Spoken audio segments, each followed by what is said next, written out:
Morning students, आज हम लघुत्तर आत्म प्रश्न से शुरू कर रहे हैं। 2011 की जनगणना के अनुसार भारत के केंद्र शासित प्रदेशों की जनसंख्या प्रतिशत में जो और गणतव्य भी है, व्यक्ति प्रति वर्ग किलोमीटर का विवरण दिया गया है।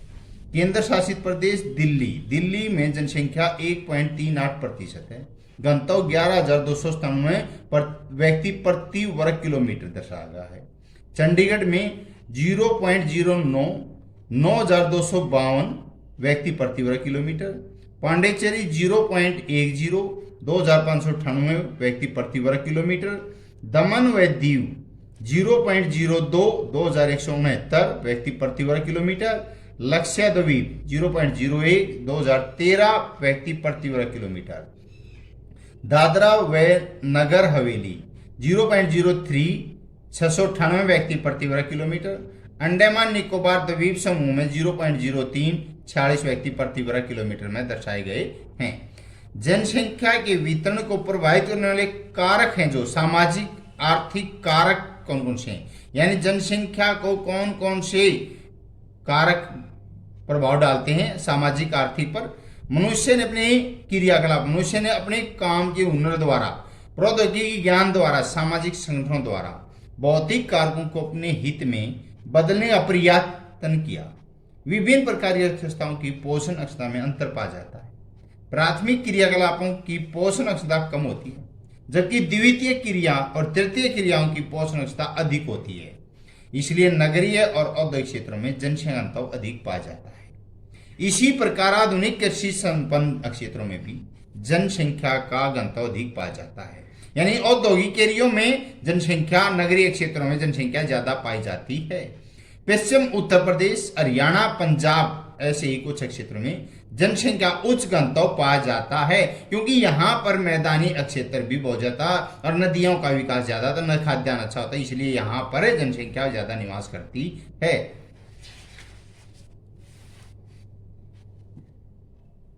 सतलुज गंगा के मैदान में जनसंख्या के अधिक गहन होने के कारण बताइए। कुल जनसंख्या तथा नगरीय जनसंख्या घनत्व में अंतर है। सतलुज गंगा के मैदान में जनसंख्या के अधिक गहन होने के कारण क्या है? सर्वाधिक उपजाऊ क्षेत्र है, क्योंकि नदियों द्वारा लाई गई मिट्टी है तो उपजाऊ ऑटोमेटिक हो गया अपने आप। औद्योगिक क्षेत्र में समतल एरिया, औद्योगिक के बीच ज्यादा होगी। सुविधाओं का संकेंद्रण। कुल जनसंख्या दो समय बिंदुओं के बीच एक क्षेत्र विशेष में रहने वाली जनसंख्या को कुल जनसंख्या कहते हैं। घनत्व है जो जनसंख्या, किसी देश की कुल जनसंख्या और उसके कुल क्षेत्रफल के अनुपात को वहां की जनसंख्या घनत्व कहते हैं। भारत के उत्तरी मैदान में जनसंख्या घनत्व समदृष्टि का अनुपात अनुसरण करता है। कारण है भारत का उत्तरी विशाल मैदान कृषि दृष्टि बहुत ही संपन्न क्षेत्र कहा गया है, क्योंकि चारों तरफ से नदियां बहुत ज्यादा आ रही हैं। यह समतल उपजाऊ मैदान है जो नदियों द्वारा लाए गए पदार्थ के जमाव से बना है। कृषि के लिए जल की उपलब्धि एक महत्वपूर्ण कारक है। भारत का उत्तरी मैदान में जो हम पूर्व से पश्चिम, यानी कि पूर्व अरुणाचल प्रदेश से गुजरात तक की ओर आए तो वर्षा की मात्रा कम होती जाती है, क्योंकि मेघालय मानिसराम में, चेरापूंजी में 1140 सेंटीमीटर वर्षा होती है एक दिन में, और इधर आते आते कम होती गुजरात, राजस्थान का जैसलमेर, बाड़मेर में 10 डिग्री रह जाती है। तो पश्चिम बंगाल भारत के सुदूर उत्तर पूर्वी राज्यों में 400 सेंटीमीटर से अधिक वार्षिक वर्षा होती है। पश्चिम से और जाने पर वर्षा की मात्रा कम होती रहती है। पश्चिम बंगाल, बिहार, उत्तर प्रदेश में वर्षा की मात्रा 100 से 200 सेंटीमीटर वार्षिक है। मध्य उत्तर प्रदेश, पश्चिम उत्तर प्रदेश 60 से 100 सेंटीमीटर वार्षिक औसत पाया जाता है। हरियाणा, दक्षिण पंजाब में 40 सेंटीमीटर से 60 सेंटीमीटर था। पूर्वी राजस्थान में 20 से 40, पश्चिमी राजस्थान में 20 से भी कम वार्षिक औसत वितरण पाया जाता है। इस प्रकार पूर्व से पश्चिम की ओर वर्षा कम होती जाती है। इसी प्रकार उत्तरी मैदान में जनसंख्या घनत्व भी इसी क्रम में पश्चिम की ओर कम होता जाता है। अतः कृषि के लिए जल का महत्व ही इस प्रकार की उत्तरी मैदान में जनसंख्या के वितरण का कारण है। भारत की जनसंख्या वृद्धि के इतिहास में सन 1921 और सन 1951 महत्वपूर्ण कारण है। सन 1921 से पहले समय जनसंख्या धीमी गति का युग माना जाता है। बहुत ही कम बढ़ रही थी जनसंख्या 21 में। 21 के बाद जनसंख्या वृद्धि में तेजी आई। इसका कारण अनेक प्रकार की बीमारियां, प्लेग, हैजा, चेचक, निमोनिया आदि जानलेवा बीमारियों पर डॉक्टरी चिकित्सा द्वारा काबू पा जाना था। यानी टेक्नोलॉजी बढ़ी तो बीमारियों का इलाज होना शुरू हो गया, तो आदमी की मृत्यु भी कम होने लगी। तो यही नहीं, सन 21 के यातायात साधन में उन्नति हुई, यातायात बहुत ज्यादा होने लगी। हर आदमी के पास व्हीकल हो गया तो जल्दी से जल्दी डॉक्टर तक पहुंच जाता है। अभावग्रस्त होने के क्षेत्रों में राहत पहुंचाना आसान हो गया है। कोई भी बीमारी है, कहीं भी, चाहे मरुस्थल का एरिया है, चाहे बाढ़ का एरिया है, आसानी से यातायात द्वारा सामान पहुंचा जा सकता है। 1991 में महत्वपूर्ण वर्ष माना जाता है, क्योंकि सन 1991 में पहली बार स्वतंत्र भारत में जनगणना हुई तथा आजादी के बाद पहली गणना 1951 में हुई तथा वृद्धि दर में कमी आई। 41 में जनसंख्या वृद्धि दर 1.423% से घटकर 1991 में 1.331% रह गई। कारण था मुख्य कि 47 से देश का विभाजन टुकड़ा होगा, यानी भारत और पाकिस्तान अलग अलग हो गई। जैसे भारत 15 अगस्त 1947 को हमारा आजादी दिवस मनाते हैं, तो पाकिस्तान 14 अगस्त 47 को 14 को मनाता है। आंतरिक लड़ाइयां, जिसे बहुत से लोग स्थानांतरण यानी पलाव, यानी रिफ्यूजी जिसे कहते हैं, संथाल जिसे कहते हैं, हजोग जिसे कहते हैं, यानी स्थान बदल जाता है, अपने वतन को दूसरे वतन में चले जाना, कुछ मारे गए। और इस प्रकार 21 से 51 में भारतीय जनसंख्या वृद्धि दर इतिहास में महत्वपूर्ण वर्ष रहे हैं। आदर्श जनसंख्या किसी देश के विकास के लिए क्यों आवश्यक है? आदर्श जनसंख्या वह कहलाती है जब कोई देश पूरी तरह संपन्न हो गया हो, यानी कि खुशहाल संपन्न है, हर चीज उसके पास है, लोगों में प्रति व्यक्ति आय अधिक से अधिक। यदि देश में उपलब्ध संसाधनों का प्रयोग संतुलित रूप से हो रहा तो वहां लोग सुखी, सुविधा संपन्न होंगे। इसलिए देश में न तो अधिक की जनसंख्या होनी चाहिए, न बहुत कम। किसी भी देश में आदर्श जनसंख्या संसाधनों उपयोग ही विविधों और विकास की स्थिति बदलने के साथ साथ बदलती रहती है। अतः जनसंख्या, आदर्श जनसंख्या वही है जिसे द्वारा अधिक से अधिक मनुष्य का कल्याण यानी विकास हो सके। भारत में जनसंख्या का विषम स्थानिक वितरण प्रभावित करने वाले कारक हैं। घनिष्ठ संबंध कैसे है?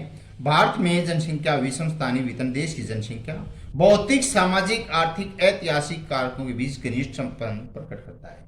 जहां तक भौतिक कारकों का संबंध है, भूविन्यास, जल की उपलब्धता, जलवायु जनसंख्या वितरण को निर्धारित करते हैं। परिणामतः उत्तर भारत के मैदान, जो नदियों द्वारा लाए गए अक्षेत्र था, वो डेल्टा, जो विश्व का सबसे बड़ा डेल्टा गंगा और ब्रह्मपुत्र का डेल्टा है। तटीय मैदानी जनसंख्या का अनुपात दक्षिण और मध्य भारत के राज्यों में कुछ भागों में हिमालय क्षेत्र उत्तर पूर्व अपेक्षा उच्चतर है। फिर भी सिंचाई के विकास, खनिज एवं ऊर्जा संसाधनों की उपलब्धता, परिवहन जाल के विकास के कारण जनसंख्या के कुछ क्षेत्र माध्यम से उच्च संसाधन के क्षेत्र हो गए हैं। जनसंख्या वितरण के सामाजिक, आर्थिक, ऐतिहासिक कारक महत्वपूर्ण कारक स्थायी कृषि का उद्भव, विकास, मानव बस्ती प्रतिरूप, परिवहन के साधन, औद्योगिकरण, नगरीकरण है। भारत में जनसंख्या के वितरण गंतव्य को प्रभावित करने वाले कारक, उत्तरायी कारक, उनसे जनसंख्या को प्रभावित करने वाले ऊंचावच। भाई ऊंचावच क्या है? ऊंचावच है जनसंख्या गंतव्य को प्रभावित करने वाले महत्वपूर्ण कारक। पर्वतीय है, उबड़ खाबड़, पठारी, मरुस्थलीय क्षेत्र मैदानों की अपेक्षा कम जनसंख्या निवास करती है। यानी पहाड़ है, पर्वत है, उबड़ खाबड़ जमीन है, वहां जनसंख्या बहुत ही कम रहती है। उत्तर पूर्वी राजस्थान मरुस्थलीय भागों में जनसंख्या वह गंगा स्तूल के मैदान में, तटीय मैदान में अधिक जनसंख्या निवास करती है। जलवायु है भाई, जनसंख्या के गंतव्य वितरण को प्रभावित करने वाला दूसरा कारण जलवायु है। उपयुक्त जलवायु वाले क्षेत्र में अधिक जनसंख्या, बहुत अधिक गर्म व सर्द क्षेत्र में जनसंख्या कम पाई जाती है। राजस्थान और जम्मू, राजस्थान में गर्म है, जम्मू कश्मीर में ठंड है, तो जनसंख्या कम रहती है। मृदा, भारत एक कृषि प्रधान देश है। यहाँ के उत्तरी मैदानों व तटीय मैदानों में उपजाऊ मृदा पाई जाती है। फलस्वरूप इन क्षेत्रों में जनसंख्या घनत्व अधिक है। जल की आपूर्ति है, वर्षा के वितरण का जनसंख्या घनत्व पर गहरा प्रभाव संबंध रहा है। भारत जैसे देश की जीविका का मुख्य साधन कृषि, जल की आपूर्ति पर निर्भर करता है। पश्चिम बंगाल में राजस्थान की अपेक्षा अधिक वर्षा होती है, इसलिए यहाँ जनसंख्या घनत्व अधिक पाया जाता है। खनिज पदार्थ, जिन क्षेत्रों में खनिज पदार्थ दिखता है वहां श्रमिकों को रोजगार मिलने के कारण जनसंख्या घनत्व अधिक पाया जाता है। छोटा नागपुर का पठार मध्य प्रदेश छत्तीसगढ़ में आता है। दक्कन का पठार जो चाहे इसमें महाराष्ट्र है, चाहे गोवा, कर्नाटका, तमिलनाडु, केरला, आंध्रा, तेलंगाना, ये सभी दक्कन का पठार हैं, उड़ीसा आदि हैं। यातायात के साधन, किसी भी देश की कृषि, उद्योग धंधे यातायात के साधन निर्भर करते हैं। रेल मार्ग, सड़क मार्ग अधिक विकसित हैं, जनसंख्या घनत्व अधिक होता है। भारत के उत्तरी मैदानों में परिवहन सुविधा होने के कारण जनसंख्या घनत्व अधिक होता है। इसके विपरीत पर्वतीय मरुस्थलीय वनों से ढके प्रदेशों में जनसंख्या कम पाई जाती है। जनसंख्या के प्रमुख जनांकीय विशेषताएं, जनसंख्या संयोजन की विशेषताओं को जनांकीय विशेषता कहते हैं। जनांकीय विशेषता निम्नलिखित है। नगरीय और ग्रामीण जनसंख्या, ग्रामीण जनसंख्या और नगरीय जनसंख्या, और लिंग संरचना, श्रमिक और आश्रित जनसंख्या एक दूसरे पर डिपेंड हैं। नगर की तरफ लोग भाग रहे हैं, ग्रामीण जनसंख्या से कम हो रही हैं। लिंग का भी यही है, जहां खुशहाल और संपन्न एरिया है वहां लिंग संरचना यानी पढ़ना लिखना और रोजगार है, वहां लिंगों में भेद आ जाता है। ज्यादा पढ़ा लिखा भी आदमी हर जनसंख्या में प्रभाव डालता है, यानी कि पढ़ा लिखा होगा तो जनसंख्या कम होगी और अनपढ़ ज्यादा होंगे तो जनसंख्या ज्यादा बढ़ जाएगी। सहभागिता दर से आप क्या समझते हैं? कृषि में विकसित 2 राज्यों के नाम बताइए जहां सहभागिता दर न्यूनतम है। सहभागिता दर श्रम का अनुपात है, इसे कुल जनसंख्या में कार्यरत जनसंख्या प्रतिशत द्वारा व्यक्त किया जाता है। सहभागिता अनुपात पुरुषों तथा क्षेत्रों में अलग अलग होती है।